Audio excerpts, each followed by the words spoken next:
మన విజయవాడలో విజయాలను కలిగించే విజయేశ్వర స్వామి ఆలయం ఉందని ఎంతమందికి తెలుసు? తెలిసి ఉంటే కమెంట్ చేయండి చూద్దాం. ఈ గుడి చరిత్ర ఏంటి, ఎక్కడ ఉంది అని క్లియర్గా చెప్తాను చూడండి.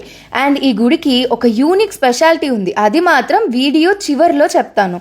పూర్వం అర్జునుడు శివుడి కోసం ఈ ఇంద్రకీలాద్రి పర్వతం మీద ఘోర తపస్సు చేసి మెప్పించి పాశుపతాస్త్రం సాధించటం వలన ఈ పర్వతం మీద విజయేశ్వర స్వామిగా ప్రతిష్ఠించి పూజలు అందుకుంటున్నాడు శివుడు.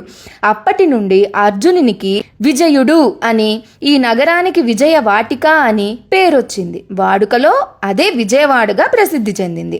విజయేశ్వర స్వామి వల్ల విజయాలు చేకూరుతాయని భక్తుల నమ్మకం. ఈ గుడి ఎక్కడ ఉందంటే కనకదుర్గమ్మ గుడికి వెళ్లే దారిలో ఎడమ వైపు ఉంటుంది. ఇదిగో ఇలా వెళ్ళాలి. మీరు నార్మల్గా గూగుల్లో వెతికినా వచ్చేస్తుంది. గుడికి కొన్ని విశేషాలు ఉన్నాయి. సోమవారం విజయేశ్వర స్వామికి, మంగళవారం బ్రహ్మస్త్రేశ్వరికి, బుధవారం వినాయకునికి, గురువారం దక్షిణామూర్తికి, శుక్రవారం పార్వతీదేవికి విశేష పూజలు చేస్తారు.